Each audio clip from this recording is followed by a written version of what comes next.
Vous avez dû certainement remarquer ces lignes droites sur la carte de l'Afrique. Et vous vous êtes peut-être déjà demandé comment se fait-il que des frontières géographiques puissent être aussi droites? Eh bien la réponse est toute simple. On a pris une règle, on a pris un crayon et on a tiré des traits. Ce sont des pays européens, l'Empire ottoman, des Américains et même des Russes qui n'avaient jamais mis les pieds en Afrique et qui traçaient tranquillement des lignes à des milliers de kilomètres de là et en l'absence des Africains. Si on ne leur a pas demandé leur avis pour les conquérir, ça on le sait, on ne leur a pas non plus ou rarement demandé leur avis pour tracer les limites. En gros, des peuples, pour servir leurs propres intérêts, ont décidé de l'avenir d'autres peuples, de leurs frontières et de leurs regroupements, sans tenir compte de leur réalité. Résultat des courses, des familles divisées, des conflits géopolitiques permanents, un système commercial chamboulé et par-dessus tout, une carte qui n'a pas été pensée pour leur développement. Pour mieux comprendre, il faut revenir 134 ans en arrière. Afin d'éviter tout conflit, les grandes puissances coloniales se réunissent à Berlin de novembre 1884 à février 1885. Elles se partagent l'Afrique en fixant certaines règles. Et parmi ces règles, une toute simple. Toute puissance dite civilisée disposant d'un point d'appui sur la côte africaine avait le droit de pénétrer à l'intérieur du continent jusqu'à ce qu'elle rencontre une autre puissance dite civilisée. Et lorsque dans leur conquête, les puissances signataires se rencontraient, eh bien elles se mettaient d'accord sur les limites de leur territoire. On prenait un point géodésique ici, un autre là, et on tirait un trait tout droit entre les deux. Et tant pis si la ligne passe au-dessus de votre champ ou de votre propriété. Elle devenait la propriété de la puissance civilisatrice. D'ailleurs, ces propos de Lord Salisbury, Premier ministre de Grande-Bretagne à l'époque, se passent de tout commentaire. Nous avons entrepris de tracer des lignes sur des cartes où l'homme blanc n'avait jamais mis les pieds.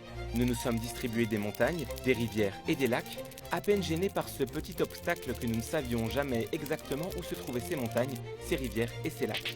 Et voilà comment on s'est retrouvé avec des territoires africains délimités en Europe à partir de cartes imprécises et parfois fausses. L'historien et cartographe français Bernard Lugan les appelle des découpages à la hache. Par exemple, une Gambie anglaise taillée dans les peuples Wolof et Manding accordés à la France, ou encore les évés coupés en deux tronçons entre le Ghana anglais et le Togo allemand. Si les territoires ont été découpés ainsi sans tenir compte des peuples qui y habitaient, c'est simplement parce que les frontières n'ont pas été tracées pour ces peuples-là, mais plutôt en fonction des intérêts géostratégiques et économiques des colonisateurs. Prenons le cas du Sahel-Sahara. Il y a eu, avant les indépendances, la fameuse organisation commune des régions sahariennes. C'est-à-dire que la France a imaginé inclure à l'intérieur d'une entité géographique bien précise, les Berbères naturellement au nord, mais les Touaregs, les Toubous et les Maures au sud. Ce qui aurait été plus logique, sauf qu'il y avait un petit problème. Lorsqu'on superposait cette carte avec celle des richesses naturelles, et notamment du pétrole, là on n'est plus en 1880, on est en 1950, on s'apercevait qu'à l'intérieur de cette jolie frontière, il y avait pratiquement toutes les ressources en pétrole et en gaz naturel. Pour couper court, le CRS ne fera pas long feu. Elle va disparaître le 10 juin 1960, au moment de l'indépendance des États riverains du Sahara. La vague des indépendances va également emporter l'AOF, Afrique occidentale française, et l'AEF, Afrique équatoriale française. Les grands ensembles disparaissent donc, mais pas leur système, mis en place pour gérer et exploiter les colonies. C'est-à-dire que ces découpages coloniaux ont bouleversé l'économie des empires sahélo-sahariens. Les échanges commerciaux transsahariens qui se faisaient entre Africains ont été tournés vers les littoraux et donc vers l'extérieur. Et au moment des indépendances, dans les années 60, les Français, par exemple, ont simplement découpé en plusieurs morceaux leur grand territoire. Mais les nouveaux États indépendants issus de cette balkanisation ont gardé le même système tourné vers l'exportation de leurs matières premières. C'est ce que l'historien Nicolas Bancel appelle une rupture dans la continuité. Et cela a compliqué les choses pour beaucoup de pays. On a enclavé des pays comme le Burkina Faso, le Mali, le Niger, le Tchad, pour ne citer qu'eux, et la Centrafrique. D'après le diplomate et géographe français Michel Fouché, 87% de la longueur des frontières politiques de l'Afrique, soit 70 000 km sur un total d'environ 80 000 km, ont été directement hérités des partages coloniaux.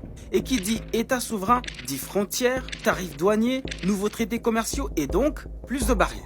Je crois que si on avait fait reposer le découpage colonial sur une volonté de développement économique, on aurait veillé pendant la colonisation à ce qu'il n'y ait pas ces barrières qui empêchent un développement économique harmonieux. En 1964, l'EUA, qui deviendra plus tard l'Union africaine, ne veut surtout pas ouvrir une boîte de Pandore en redessinant les cartes. Elle opte donc pour l'intangibilité des frontières. Traduction, les frontières sont mauvaises, mais on les garde comme elles sont. Au début, les nouveaux États africains semblent s'accorder sur le principe. Certains s'approprient même les frontières coloniales et s'identifient davantage comme Nigérians, Ghanéens ou Ivoiriens plutôt qu'à Caen, un peuple qu'on retrouve pourtant dans ces trois pays. On aurait pu par exemple décider de tracer un pays qui s'appellerait la Canite ou peu importe, je ne sais pas, à l'intérieur duquel les gens parleraient la même langue, un peu comme on l'a fait en Inde. Mais on ne l'a pas fait. Les frontières ainsi tracées ont divisé des groupes consanguins, les éloignant de leur territoire de rituels, de culture, de chasse et de pêche. Plus de 177 peuples ou groupes ethniques se sont trouvés éparpillés à travers plusieurs États. S'ensuivent des conflits de contestation de frontières aux aspirations indépendantistes. L'auteur Robert Waters en dénombre une trentaine. Prenons par exemple les Touaregs dans le Sahel. Il aurait été tout à fait loisible aux autorités de l'époque, notamment lorsqu'ils ont fait la première grande république du Mali, de tracer pour les Touaregs, par exemple, pour eux, ce qu'ils revendiquaient, la fameuse Azawad. Mais cela aurait-il empêché pour autant les conflits actuels et les divers mouvements armés? Pas si sûr, car plusieurs autres facteurs complexes entrent en jeu. Christian Bouquet cite notamment les politiques des présidents qui se sont succédés, l'échec de la transition démographique, le réchauffement de la planète ou encore les ajustements structurels. Même l'ONU constate un échec de développement généralisé des pays africains. In each case, it is about exclusion. It is about, root causes where you have young people that have no hope, where governance structures are not working. Plus de 50 ans après la décolonisation politique, l'heure est peut-être venue de décoloniser aussi les frontières. 2, 3. Le 7 juillet 2019, les pays membres de l'Union africaine ont lancé à Niamey la ZLEC, la zone de libre-échange continentale africaine, ce qui fera de l'Afrique le plus grand espace commercial au monde, selon le président nigérien.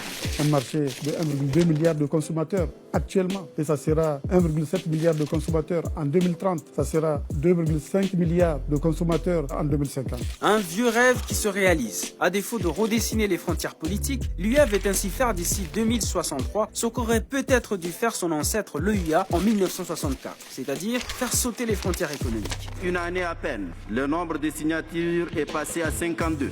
Et avec la signature du Bénin et du Nigeria, nous sommes à 54 sur 55. Donc la presque totalité des membres de notre union. Mais signer des accords, c'est une chose. Les ratifier en est une autre. Et surtout, les appliquer sur le terrain, voilà le plus grand challenge. Ce serait un autre débat, la ZLEC, mais là, si vous me permettez, on n'est pas sorti de l'auberge. Mais c'est un pas tout de même. Et certains chefs d'État, comme le président rwandais Paul Kagame, y croient plus que jamais. We are going to deal with these problems effectively until we work together, because some of the problems cross borders. And we encourage and subscribe to regional integration and continental integration.